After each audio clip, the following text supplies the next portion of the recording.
What's up guys, hope you are doing great. This is Coffee Shots and today I am here to answer the questions that you guys sent over. It was wonderful answering the very first set of questions in the first session of this Q&A series that I've started, and today being the second, I'm actually thrilled by the questions that you guys brought in. It is way beyond the number of questions that I had for the first session. So without much ado, let me just get straight into it. And the very first question comes from Kojo Live, and he asks, which lens do you suggest is best for events on a crop sensor Canon camera? Personally, I'll go for the 24 to 70 mm 2.8 Canon lens because it has a wide angle range as well as a telephoto focal length. So you have variable ranges in focal length for your crop sensor camera, to be precise. And crop sensor, because it crops in a little bit, going for a wide angle lens like a 24 mm is going to help you out. And if you want to reach far, the 70 will be times 1.6 as the crop factor that you have on a crop sensor camera. So that's going to help you out with getting a little bit more reach for your images during an event. Alright, the second question comes from Bam Graphy Media, and he asks, which lighting techniques will you recommend? To be honest, I'll recommend every lighting technique, and the reason is it depends on the situation, the kind of look that you're going for. You have to actually understand each and every lighting technique that there is to know. Try to find all the answers under that category, and if you find yourself in the midst of creating a concept that will require one particular lighting configuration, one lighting technique, you can be able to execute that to perfection. So you need to know all lighting techniques as much as you can. If not all, try to research and find more, discover more, practice and experiment, and you're going to find out that there's a lot more than what you may think is existing for lighting techniques. Alright, the third question comes from Celestina, and she says, I notice most of your videos have a dark tone, dark background. Is that just a preference or there's a reason for it?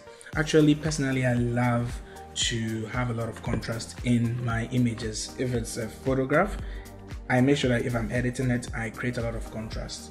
And even in videos, I also make sure that that is also existent. It's actually my preference. I like to see things that have a lot of contrast, separation of highlights from shadows. And the reason is that it helps you hide a lot of things that you want to hide, as well as direct the eyes of your audience to one particular thing that you want them to focus on. So having contrast in your images as well as your videos will help you achieve such results. So it's actually a personal preference. The next question comes from Pelucci Gallery, and it goes like, what do you think about pricing pertaining to the Ghanaian photographer and the Ghanaian photography market? There will definitely be varied prices, but how do we make sure we don't devalue the value of images through our pricing? Pricing can become a very big problem, especially when you are in a competitive endeavor like photography or filmmaking. We know that we are all fighting for the same number or that little number of clients around, and so if I am charging a particular amount for a project, someone who is, a starving artist, or for that matter, someone who's trying to, get his foot right in the door of that particular endeavor, will definitely charge less so that he can grab the clients. And not all clients understand quality over, quantity, or quality over, anything else. Not everybody understands that. Some just want their work executed. As long as it's executed, if it's not to perfection or to a particular pedigree that you as a professional would seek to get in your delivery, they don't necessarily mind. So if we are all fighting for the same number of clients and other creators are charging less than what is supposed to be the standardized pricing, then it becomes a problem. So I think one thing that we can do as creatives is that we come together and probably, if possible, put our minds together and create a particular standardized pricing for all our clients. So that if the client goes to Creative A, Creative A's charges wouldn't be so different from Creative B. And that helps us have a healthy career as well as respect from our clients. The next question comes from Dapotela B Photography, and it goes like, how do I get slow motion transitions?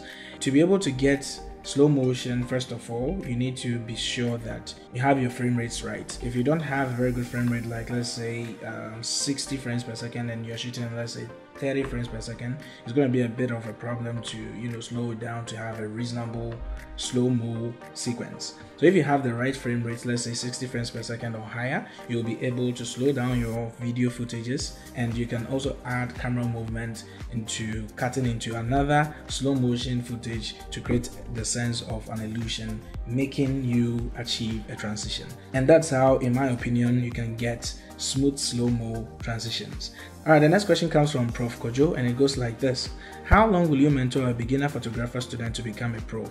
Well, it actually depends on the individual. We all vary in the rate at which we absorb information and be able to recognize and remember everything that we learn. So it still depends on the individual, but I would always recommend that individual, whoever wants to learn photography from me per se, will have to read a lot on their own before probably the meetings proceed. So if you do this, it's going to help you stay a little bit ahead, and it will give you a lot of questions to ask, so that we can clarify a lot of things. But if you always rely on your tutors, they may not be able to hit on those imperative points that you deem very important to you. So always read ahead, and it will facilitate the rate of absorption of what will transpire during the meeting or during the tutorial. But if I'm to give a duration, it may probably be a month. A month should be enough for every student to understand the basics to step up their game. The next question comes from Jara Photography, and it goes like this. What's your view on the 5D Mark II and the 6D? The 5D Mark II is an older version of a full-frame camera made by Canon, and the 6D, being the earlier version, will definitely have a lot of features. I'm saying will definitely because I haven't particularly used the 5D Mark II before, but if I recall the little bit of research that I did into full-frame cameras when the 5D Mark II popped out, I wasn't very impressed with the features it had. And me being someone using a 6D currently, or I've been using the 6D for quite some time, I would always recommend the 6D to anyone. So if you seek my opinion between these two cameras, I'm always going to talk for the 6D because it is a newer version and it has a lot more features than the 5D Mark II. The next question is from Nana Gaspar. He says, how do you feel about people asking you about your process on shoots? For example, your lighting setup and all. Are you cool with it or not? Personally, I don't really mind disclosing my ideas and my techniques to people. Actually, I'm a tutor and I will definitely want to teach every time I get that opportunity. So personally, I don't have any problem with sharing ideas or people asking me questions. I will freely and willingly talk to them and give them the best advice that I can possibly give. But on the other hand, you cannot generalize this because everyone is different as to how they understand things and how they want to, live their brand and live their lives. So you cannot always expect everyone to be welcoming, but some are welcoming, and so you just find those ones. If you come across someone and you ask them questions and they are not willing to give you answers, don't be discouraged. There are definitely other creatives around to also assist you. The next question and the last question is from the same person, and it's Nana Dave, and it goes like this. The very first question: as a beginner on the photography market, how will you start and what are the steps to follow to become a pro? How does branding yourself in photography help? I have a video on my channel that can thoroughly answer this question, so if you haven't seen it, please take a look at it.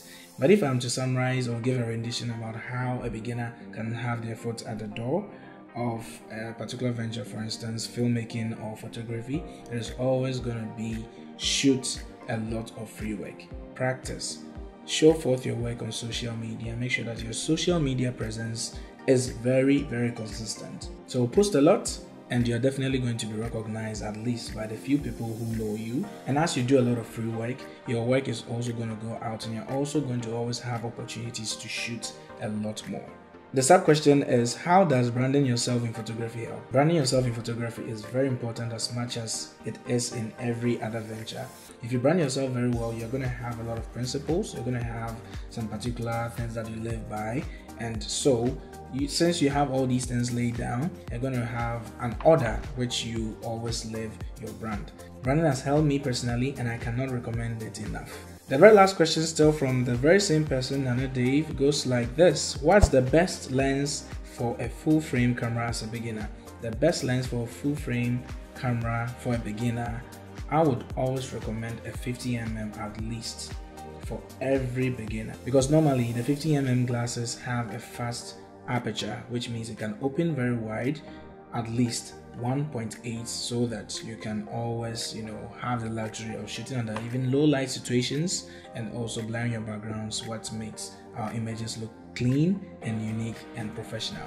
And this brings us to the end of the video. If you enjoyed this video, please give it a thumbs up and subscribe to my channel if you haven't. Go check all the videos that I have here on my YouTube channel. You're going to learn a thing or two, especially if you are new here. Turn on the post notification button to be always be notified of any future video that I post here on my YouTube channel, because there are going to be a lot more informative videos over here, and share it across all social media platforms for all your friends to also see and witness something good just like you've witnessed over here. Until the next video, I'll catch you later. Have a great day.